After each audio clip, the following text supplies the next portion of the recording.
बहुत बाबरकत है वह जिसने आसमान में बुर्ज बनाए और उसमें सूरज बनाया और चांद भी, और उसी ने रात और दिन को एक दूसरे के पीछे आने जाने वाला बनाया।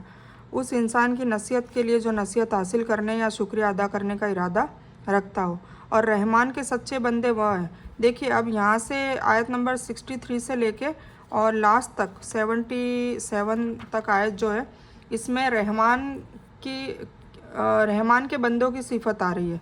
ठीक है, तो वो आप ध्यान से सुनिएगा। मैं अधिकतर कोई भी बयान होता है उसमें मैं ये सिफत का बयान करती हूँ, तो ये सिफत नोट डाउन कर लें अपनी डायरी में भी, और इसमें जो जो आप में मौजूद है उसको थोड़ा और इम्प्रोवाइज़ करें, उसको बढ़ाएं, अच्छे से बेहतर करें, और जो चीज़ नहीं है उसको लाने की कोशिश करें। ठीक है, तो ये रहमान के बंदों की सिफत है। तो हम स्टार्ट करते हैं।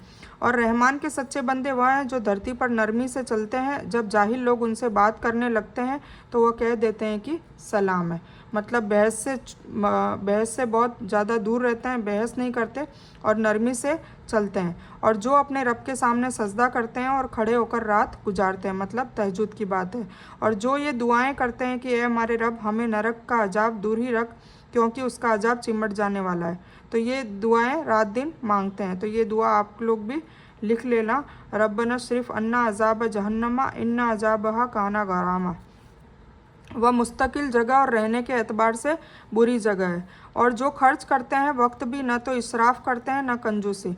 ठीक है, मतलब जो खर्च करते हैं पैसा भी और अपना वक्त भी, अपना टाइम भी खर्च करते हैं अल्लाह की राह में, और अपना पैसा भी खर्च करते हैं, और इसराफ न करते हैं, मतलब बहुत ज़्यादा पैसों को खर्च भी नहीं करते हैं और न कंजूसी करते हैं, बल्कि इन दोनों के बीच दरमियानी रास्ता अपनाते हैं। ठीक है, सलाम से मुराद यहाँ मुंह मोड़ना और विवाद को छोड़ देना है, यानी ईमान वाले जाहिल लोगों से कट बहस करने वालों से उलझते नहीं हैं, बल्कि ऐसे मौके पर टाल जाते हैं और उनसे बचने की कोशिश करते हैं, और बिना फ़ायदे के बहस नहीं करते, फालतू की बातें नहीं करते।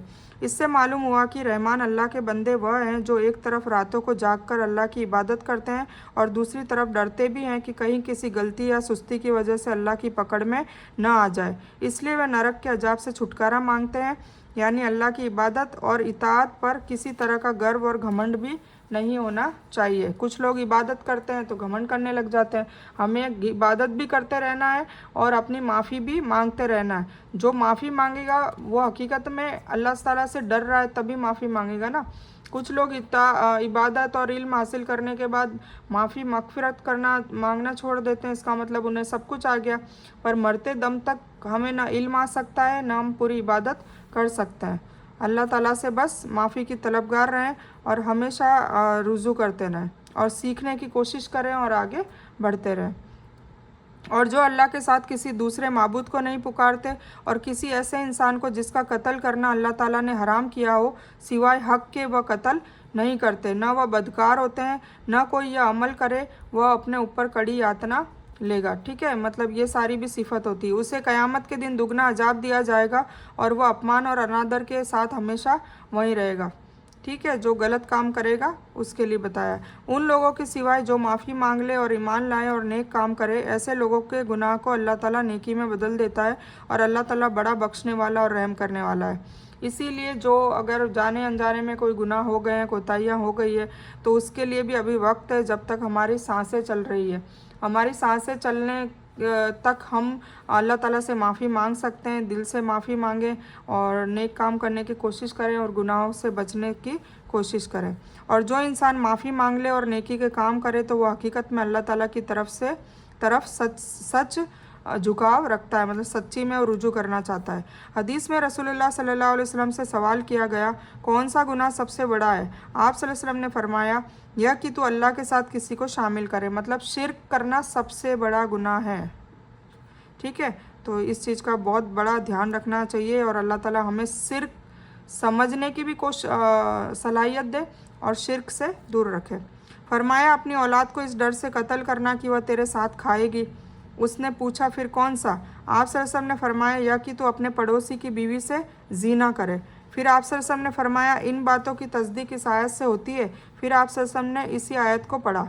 ठीक है, इसी आयत को पढ़ा। इससे मालूम हुआ कि दुनिया में साफ मन से माफ़ी मांगने से हर गुनाह से माफ़ी मिल सकती है, चाहे वह कितना भी बड़ा हो।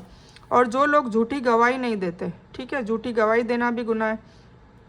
तो रहमान के बंदे कौन है? जो झूठी गवाही नहीं देते और जब वे किसी व्यर्थ के करीब से गुजरते हैं तो इज्जत से गुजर जाते हैं। मतलब फालतू महफिलों में, फालतू बातों में, उन चीज़ों में वो बैठते नहीं है, ना अपना टाइम ज़ाया करते हैं। और जब उन्हें उनके रब के कौल और वादे की आयतें सुनाई जाती है तो वो अंधे बहरे होकर उन पर नहीं गिरते, है ना। मतलब जैसे ही आयतें सुनाई जाती है तो उनको बहुत मतलब उसमें गौर फिक्र करते हैं, कोशिश करते हैं, समझते हैं उसमें। और वह यह दुआ करते हैं कि ये हमारे रब, तू हमारी पत्नियों और संतानों से आंखों की ठंडक अता कर और हमें परवरदिगारों को अगवा बना दे। मैं अक्सर लोग जब उनके हस्बैंड के लिए, उनके शौहर के लिए और उनके बच्चों के लिए, नमाजी बनाने के लिए जो दुआएं मांगती रहती हैं औरतें जब भी इस्तिमा करते हैं तब, तो मैं उनको यही दुआ बताती हूँ कि आप सूरह फुरकान की आयत नंबर 74 पढ़ें। तो ये वही दुआ है, तो आप लोग भी नोट कर लीजिए और ये हर नमाज के बाद आप पढ़ें। इंशाल्लाह आपकी फ़ैमिली में बदलाव आएगा, आपकी फ़ैमिली नमाजी, परहेजी, सखी बन जाएगी इंशाल्लाह। मैं भी ये अमल करती हूँ, सालों से करती हूँ और मेरी बेहतरीन, मेरी फेवरेट दुआ है ये। रब्बना हबलना मिन अज़वाजिना व ज़ुर्रिय्यातिना कुर्रता अयुन वजअलना लिलमुत्तक़ीना इमामा। ठीक है, तो ये वाली दुआएं आप लोग भी कसरत से और हर नमाज के बाद आप ये लोग पढ़ें। नमाज के अंदर भी पढ़ सकते हैं, अत्तहियातो जहाँ हम कायदा में बैठते हैं वहाँ पर भी आप पढ़ सकते हैं। अत्तहियातो दुरूद इब्राहिम, दुआए मासूरा, फिर उसके बाद रब्बना आतिना मिन लदुनका है, रब्बना आतिना फिद दुनिया है, रब्बना हबलना है। जो आप जितनी भी आपको दुआएं अरबी में आती है वो सारी की सारी आप पढ़ सकते हैं। ठीक है, यही वे लोग हैं जिन्हें उनके सब्र के बदले जन्नत की ऊंची अटारियां अता की जाएंगी, जहां उन्हें आशीर्वाद और सलाम पहुंचाया जाएगा। इसमें वे हमेशा रहेंगे।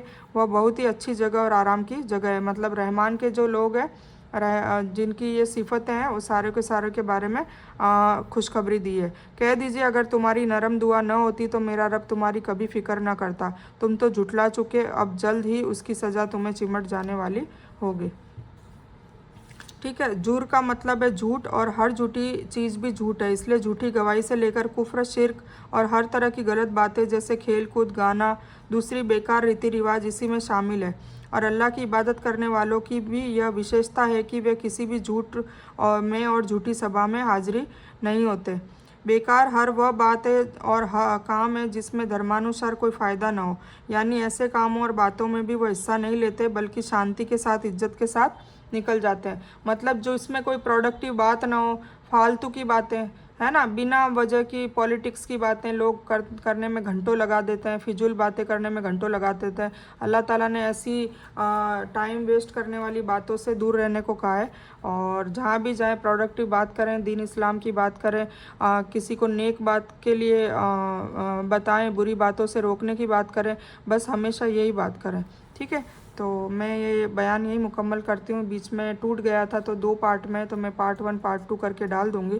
तो इस बयान को यही मुकम्मल करती हूँ। इस बयान में कुछ भी दीन की अच्छी और हक बात आई है वो सिर्फ अल्लाह की तरफ से है, और बुरी या गलत बात जो गलती से या जज्बात में आकर मेरे मुँह से कुछ भी गलत वर्ड या कोई बात निकल गई हो तो वो मेरी तरफ से है। और इस गलती के लिए मैं अल्लाह अज़्ज़ व जल से और आप सभी लोगों से माफ़ी की तलबगार हूँ। मैं कोई आलिमा नहीं हूँ, सिर्फ तालिब इल्म हूँ, और अल्लाह मेरी कोशिश से आप सभी को सही नफ़े बख्श इल्म पहुँचाए और मैं आप लोगों की हिदायत और हिकमत में सदका जारिया बनूँ, बस मेरी यही तमन्ना है। आमीन सुम्मा आमीन या रब्बल आलमीन। रब्बना आतिना मिन लदुनका रहमतन व ही लना मिन अमरिना रशदा। अल्लाहुम्मा सल्लि अला मोहम्मद व अला आलि मोहम्मद कमा सल्लैता अला इब्राहीम व अला आलि इब्राहीम इन्नका हमीदुम मजीद। अल्लाहुम्मा बारिक अला मोहम्मद व अला आलि मोहम्मद कमा बारकता अला इब्राहीम व अला आलि इब्राहीम इन्नका हमीदुम मजीद। व आखिरु दावाना अनिल हम्दुलिल्लाहि रब्बिल आलमीन।